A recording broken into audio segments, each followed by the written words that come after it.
सिया ने वीर से कहा, वीर हम चाहते हैं आप कुछ दिन के लिए माँ सा और बापू सा के पास हो आओ। माना कि माँ सा ने हमको आने से रोका है, पर वो आपकी माँ सा है और आपसे ज़्यादा देर नाराज नहीं रहेंगी, ये हमारा भरोसा है। तो आप एक बार जाकर उनका हाल चाल पूछाइए, इस बहाने माँ सा भी खुश हो जाएंगी। उद्धरण चिन्ह। सिया ने वीर से कहा और चुप हो गई। सिया काफी देर तक वीर के जवाब का इंतजार करती रही। बहुत देर बाद वीर ने कहा, हम उस घर में अपने बच्चे और अपनी पत्नी के साथ ही जाएंगे।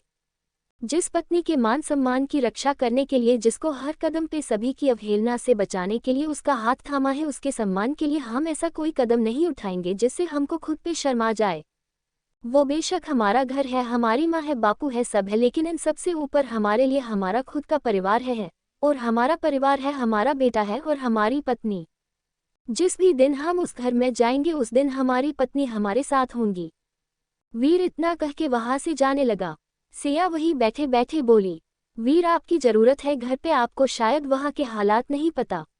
वीर आप नहीं गए तो हम राघव को दिए वादे को कभी पूरा नहीं कर पाएंगे।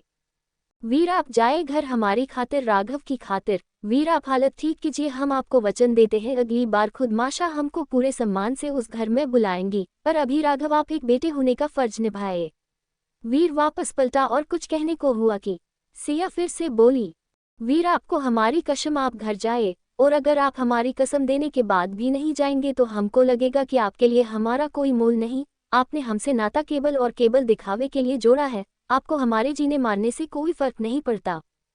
सिया का इतना कहना था कि वीर चिल्ला कर बोला, सिया। वीर इतने गुस्से में चिल्लाया था कि गुस्से के मारे उसकी आंखें एक पल में ही लाल हो गई थीं, उसके माथे की नशें गुस्से से उभर आई थीं, हाथों की नशें साफ साफ उभार कर दिख रही थीं।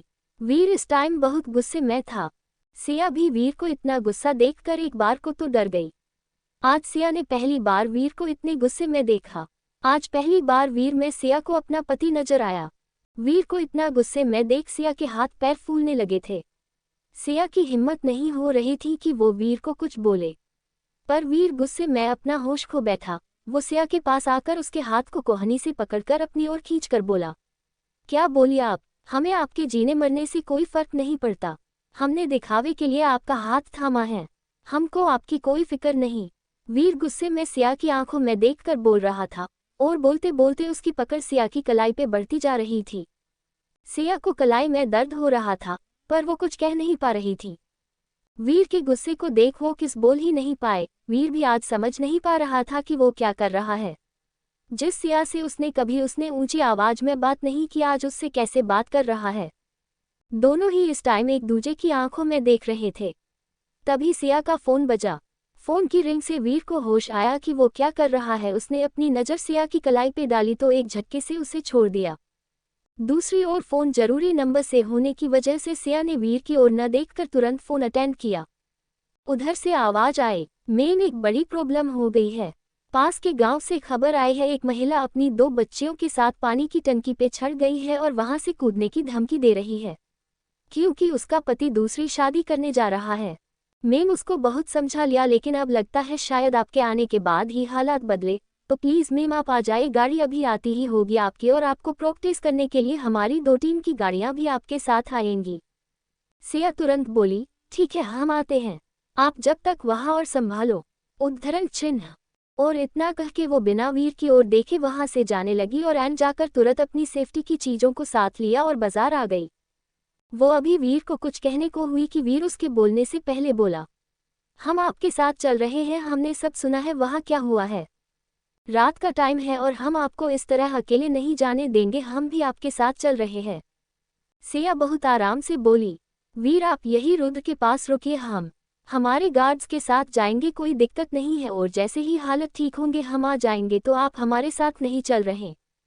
वीर ने कहा, हम गार्ड्स के भरोसे नहीं छोड़ रहे, हम खुद जाएंगे आपके साथ और आप हमको रोकेगी नहीं। और इतना कह के सिया के आगे आगे चलने लगा। सिया अब और कोई तर्क न दे सकी और चुपचाप वीर के साथ आकर गाड़ी में बैठकर उस जगह के लिए निकल गए जहां सिया को जाना था। सिया और वीर दोनों ही चुप थे। सिया इस टाइम उस घटना के बारे में सोच रही थी, जबकि वीर अपने शब्दों को याद करके परेशान हो रहा था जो उसने कुछ देर पहले सिया को कहे थे।